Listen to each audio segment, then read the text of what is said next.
I won't give my name or the city. Let's just say it's an old, working-class neighborhood in a city that's seen better days. The kind with old brick buildings crammed together, streets barely wide enough for one car to squeeze through. I'd lived in this particular building pretty much my whole life, or at least as long as I can remember.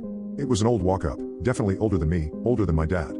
Cracked plaster, stairs worn unevenly, lights that flickered on their own schedule, and water pressure that was more of a suggestion than a guarantee.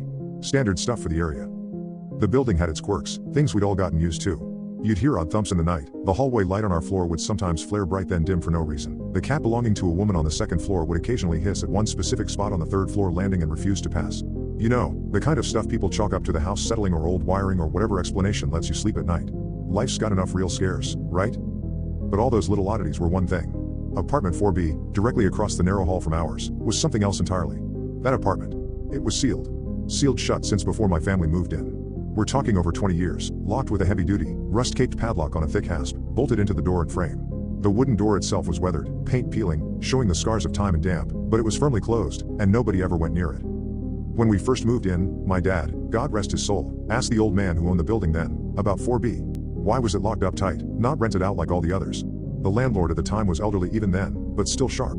His face clouded over, and his voice, usually gentle, became stern. That apartment is my business, son. And I don't keep it locked to rent it out. You mind yours. That was enough for no one in the building to ever bring it up with him again.